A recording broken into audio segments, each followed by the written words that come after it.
One of the biggest questions I get asked in regards to drumming is tuning. And really there's no say-all, end-all, be-all method for tuning drums or how your drums are supposed to sound.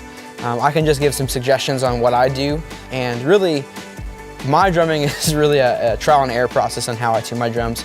Depends on what setting I'm playing in, what room I'm playing is how I'll tune my drums.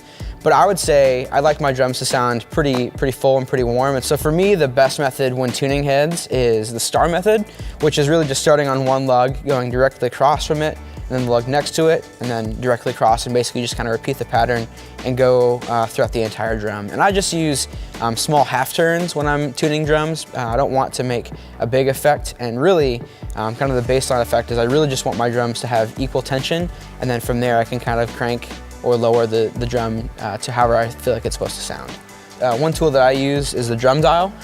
It basically gives a reading, I don't know when specifically what, but it basically just kind of measures the pressure of the head, and you can go around and use it to kind of gauge and find evenness throughout tension of your drum head. So it's a really good method. They're a little bit on the pricier side, so really you can just feel and kind of look at it. You can see wrinkles or creases in the drum head when you're tuning, but really in my experience, trial and error is kind of the best way to learn on tuning drums. When I'm supposed to change heads is also kind of depends on the scenario or person. If I'm playing a new event or a big conference per se, I'll put on new heads. But really, if you're kind of budget tight, you can make heads last quite a while, especially clear heads. I feel like last quite a bit longer than maybe a coated head like I'm using right now.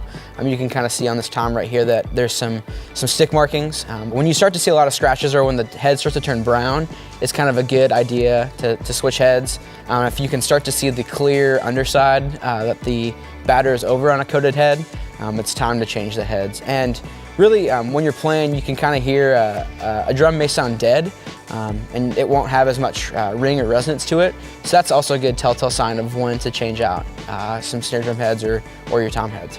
I feel like for me, my choice in coated heads makes my drums sound a little bit warmer, a little bit beefier. And that's why I tend to use coated heads. So on my toms, I tend to use an Emperor coated, and on both my rack tom and my floor tom. And on my snare drum, I use also a coated head, which is, I use a Controlled Sound or a Power Stroke 77, which is all made by Remo. And then on my kick drum, I have a Power Stroke 2, which is coated as well. On the bottoms, they're all clear resonant heads, so they're the Remo Ambassadors.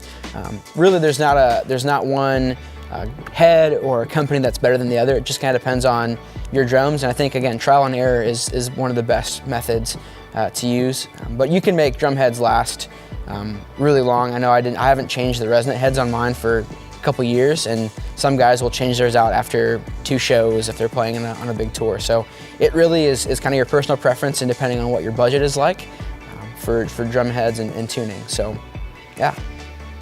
Another good factor to think about when you're tuning your drums is thinking about if you're going to throw anything else on them. So I've seen drummers put towels over their toms or use moon gels, or I use this, which is called a snare weight, and it's a magnetic dampener that basically allows the snare drum to kind of shorten its ring by having it's basically like a permanent moon gel that doesn't wear out as much. And so, yeah, depending on what you want kind of sound, if you want your drums to sound really dry, whether you put moon gels on them or tape or a towel, will kind of determine your tuning as well. But for moon gels are kind of or tape is a good idea if your drums are not maybe sounding evenly. You can tape specific regions or gel specific regions down, so that way it's a little more controlled, or it's a little more even sounding.